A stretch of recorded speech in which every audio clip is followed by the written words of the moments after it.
to the Recovery Daily podcast. I'm your host, Rachel Abbasi. I'm a grateful recovering alcoholic and stroke survivor.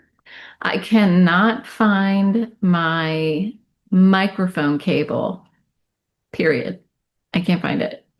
So I'm going to have to go through my husband's mic cables and see if I can, or he will provide me one. But hopefully the sound has been fine. I think this is the way I was doing the sound at the previous house anyway, but it's aggravating. There are several things I cannot find after the move. And one important one is my lemon tree. It is gone. I don't know how a live lemon tree has disappeared. And I just got the lemon tree like right before the move. And I'm super sad. So I don't know. It's just gone. It's just gone. And there were lemons on it, for God's sakes. Anyway, and what else? My printer cable, I can't find that. So I feel like they confiscated some of my items, but nothing that is too traumatic other than the lemon tree. But so here we are today. I'm feeling a little uncomfortable. Can you tell? I don't know why. um, Today, I'm going to be going to my first in-person AA meeting, if all works out correctly, as I hope. I'm going to go to my first in-person AA meeting for like 2 years. I haven't been to an in-person because of my challenges with my vision and my chronic pain and stuff. So it's a 3-minute drive, I think, and it should be fun. I was sharing about it this morning. I'm like, I'm a little nervous, but it's like when a kid walks up to a bunch of other kids playing dodgeball and just says, "Can I play with you?" And they just let them right in. That's what it's like to go to a new AA meeting. So I know I'm going to be fine, but it's still like stepping into, something that I'm not used to. So meeting all new people and so on. But I'll be fine. So today, the topic that I wanted to talk about is these defects of character. And what struck me this morning is the idea, just the simple like phrase defects of character, and how that in the beginning was kind of offensive to me. Uh, sorry, Autumn's barking. I've talked to you about previously the idea of insanity. Like in early sobriety, we run across the steps and it's insinuating that I am insane. And I was like, I am not insane. And then running across this phrase, defects of character, is like, it's insinuating. It's not insinuating. It's plain old telling me that there's something wrong with me. And I didn't like that. Like, I didn't want to go into this place where these people are telling me that I'm insane and there's a whole bunch of stuff that's wrong with me. I just went there to stop drinking. But what I started to learn is that my defects of character are the same as a lot of people's defects of character, alcoholics and non-alcoholics. And so this morning I looked up what the word defects means. Like what is the definition of defects? Because when I hear that I have defects, it makes me feel broken. And I don't want to think of myself as broken. But when I looked it up, in the definition, it said shortcomings, which is another term that we use interchangeably with character defects in the program. But it also says imperfections. And that word struck me as one that I can work with because I'm a human being with human symptoms, and that means that I am imperfect. So these character defects are my imperfections. They are things that I can work on and get better at. And that I can agree with because, so this morning we were talking about instincts, and what I heard was how instincts we're born with these instincts for survival and security and belonging. And in the very beginning of me doing this podcast, I immediately started researching Maslow's hierarchy of needs. I don't remember learning about that in school. I probably did, but I don't remember learning about it. But as I started to read about it,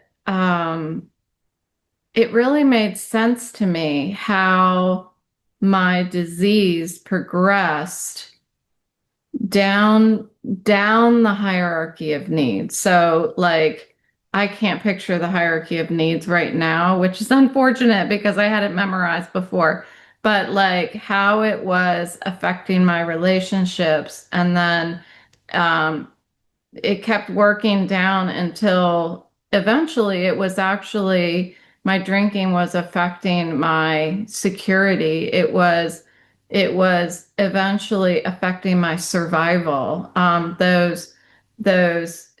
stopped eating, I stopped bathing, I stopped taking care of myself. So these instincts that once led me or were there for survival and security and belonging eventually were driving me to alcohol, and then it was working against me. Those instincts became misdirected and shifted into liabilities. So my instincts were just completely hijacked by fear, by depression and anxiety. I was afraid of everything. I was afraid of what I had. I was afraid of what I didn't have. I was afraid of what I thought I needed. And so drinking became my misguided solution. It was my way of numbing all of that pain. That was emerging from my unmet needs.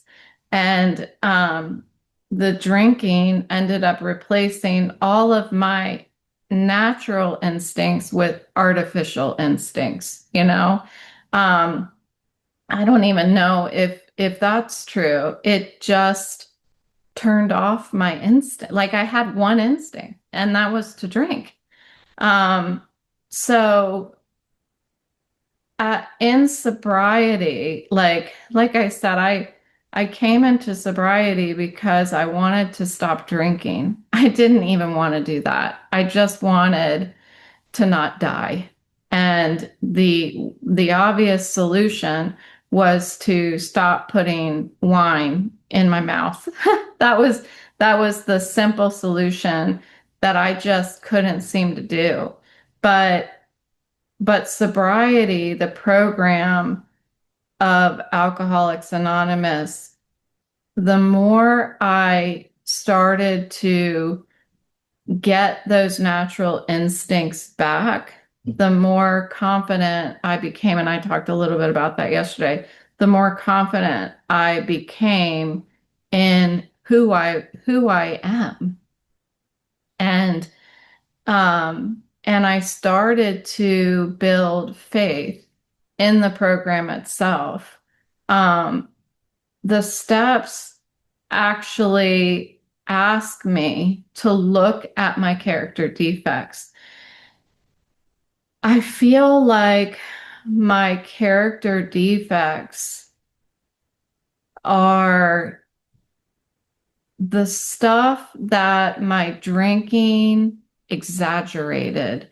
My ego, my self-pity, my selfishness, um, even anxiety and depression, I would, in this context, call those character defects because they're simply things that make me imperfect, things that I can work on, things that I can always improve. And that's for me, imperfections are things that I can always work on because I'm never going to be perfect.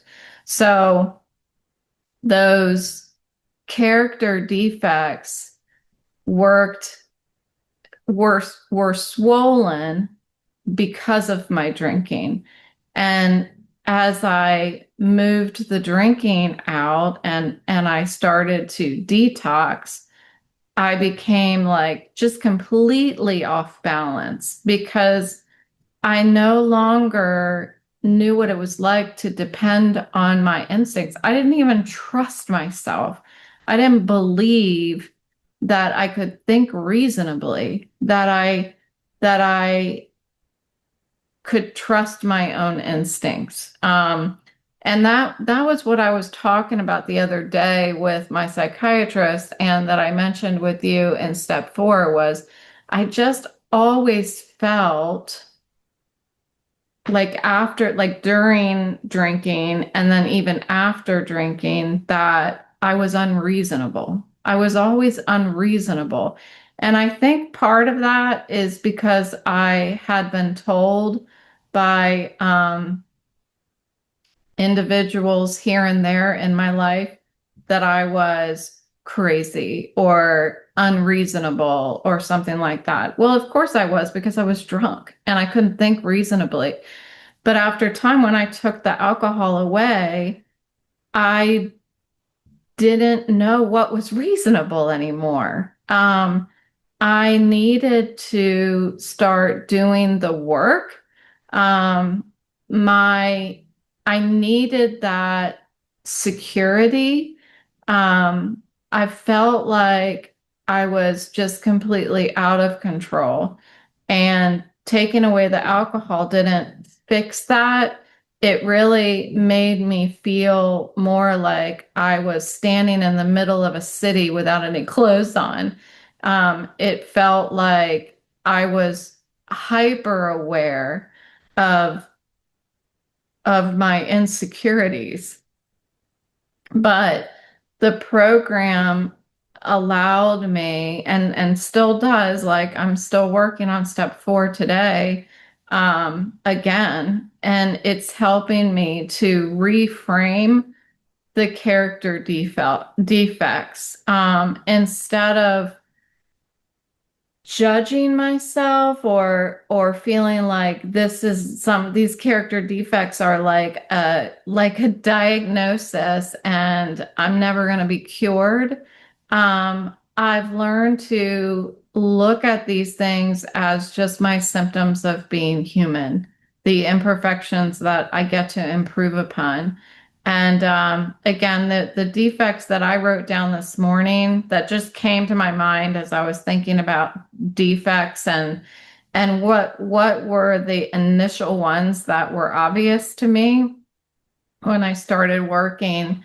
Step 4 was ego, uh, depression, anxiety, self-pity, financial irresponsibility was a big one, insecurity, and easily irritated. I think that's like ego.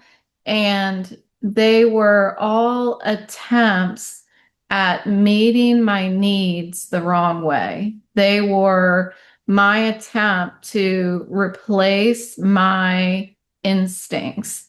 But each one was rooted in fear. They were rooted in fear of rejection, fear of inadequacy, and fear of loss, fear that if I do this, I'm going to drive people away. But actually, what I was doing in my character defects was driving people away, especially when I was drinking.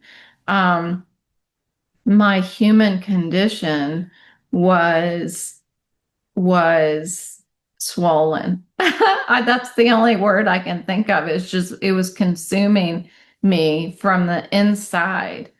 And and I used to believe, I've talked about this before, I used to believe that people don't change. I was adamant that people don't change, but I have become living proof that they do. Um, and it is a miracle.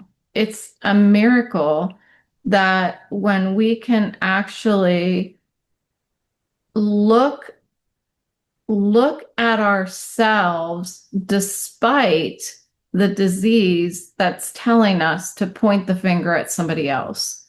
um, to be willing, I don't know where it came from. Where my willingness came from desperation. That's what it came from. I was gonna die, and I was sure of it. So I had a willingness to believe that there's something better, that this can't be the end of me. And when I started to see myself understanding what people were saying, understanding that I wasn't the only one that felt this way, I started to see myself grow just a little bit. And I started to see myself handling different moments of my life very differently than I did before. I started to see that when I was angry with somebody, I didn't have to tell them. I could pause and think about it.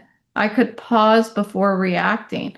I thought, and I've talked about this recently, I've talked about a lot, I've talked about all of it recently. It feels like, but I felt like I was a victim of my own thinking, and that whatever went between my ears, I had to take action on it. I felt like that's what being independent and grown up is to take action, to stand up for yourself, to be independent.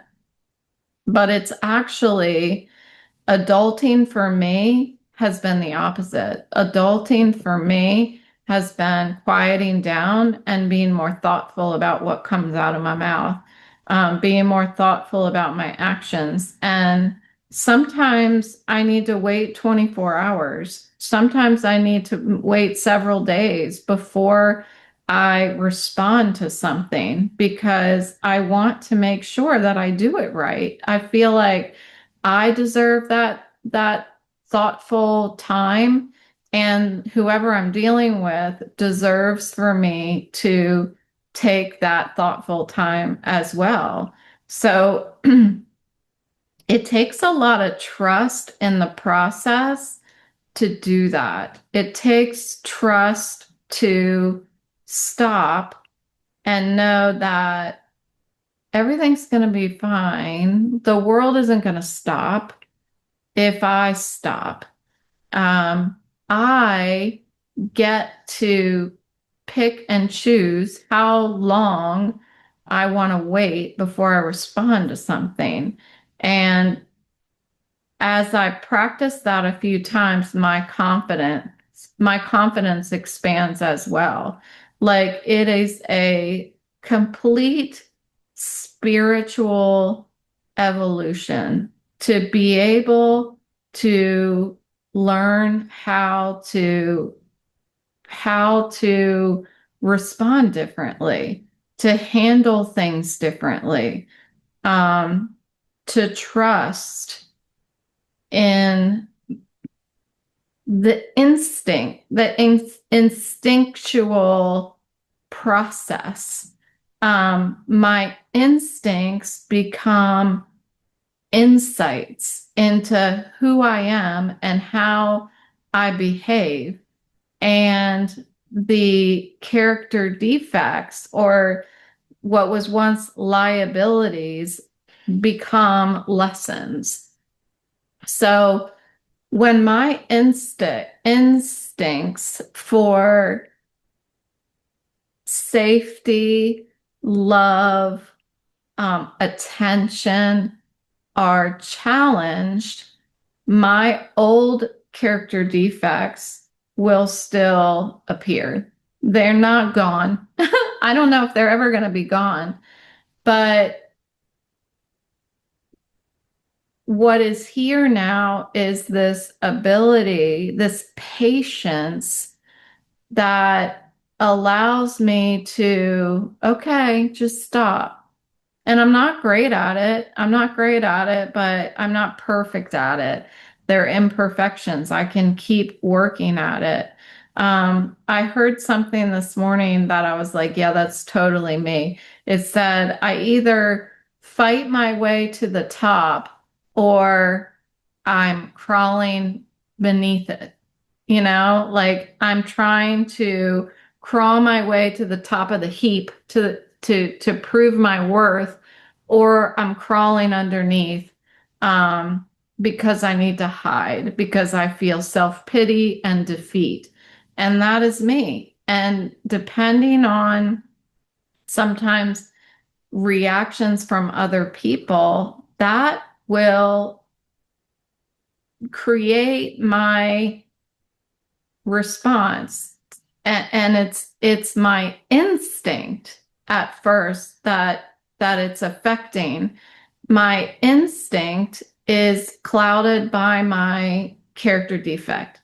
And typically, if I am trying to crawl my way to the top of the heap and somebody looks at me and says, you did it wrong. It's just simple as that. You did it wrong. Well, what I heard is you're a big fat loser. And I just fall into self-pity and crawl right under the heap in defeat. And today, recovery gives me choice. It gives me the ability to pause, the ability to surrender to my recovery program, like surrender and notice. That is a character defect. What is happening within me because of what I just experienced with this person, a character defect is coming out. And let me just go into my room and shut the door and think about it.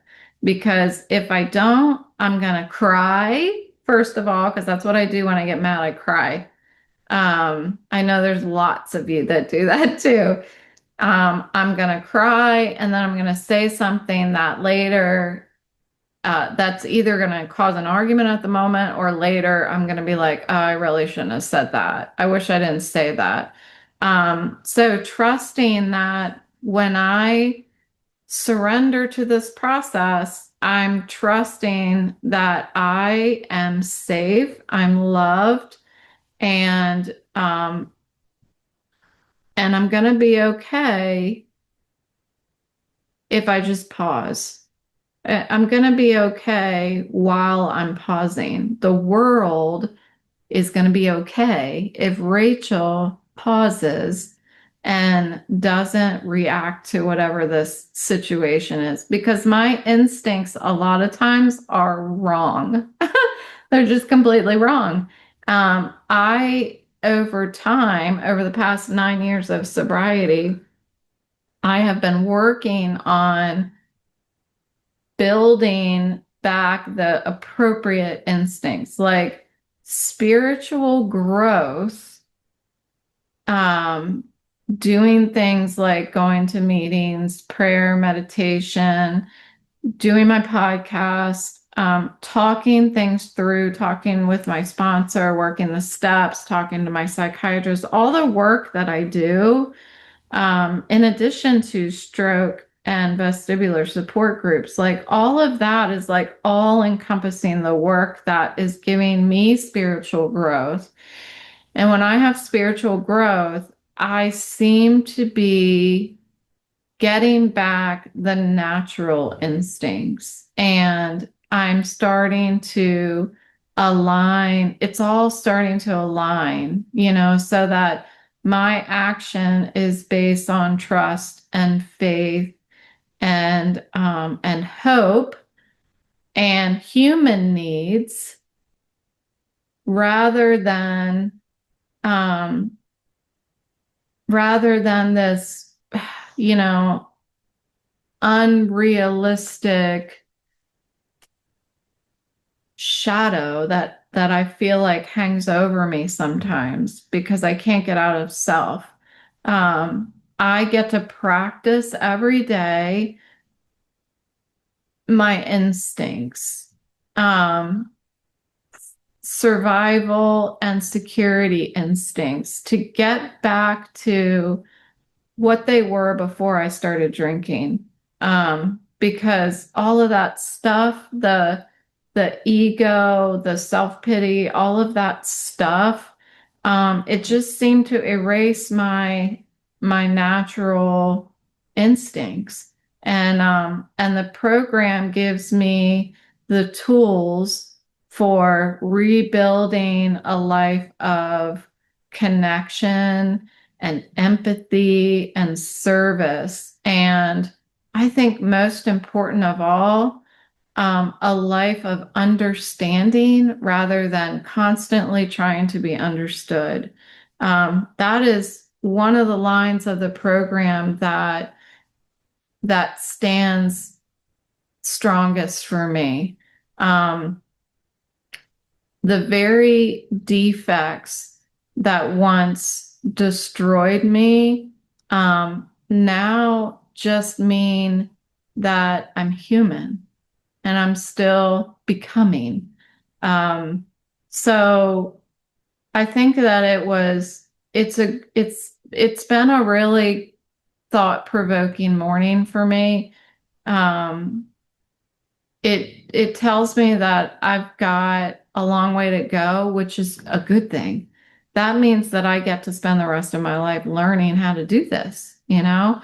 And so I'm hoping at my new AA meeting, it will just continue to feed this great path that I'm on. And I will, of course, let you know how it goes. So wish me luck, and I will talk to you tomorrow.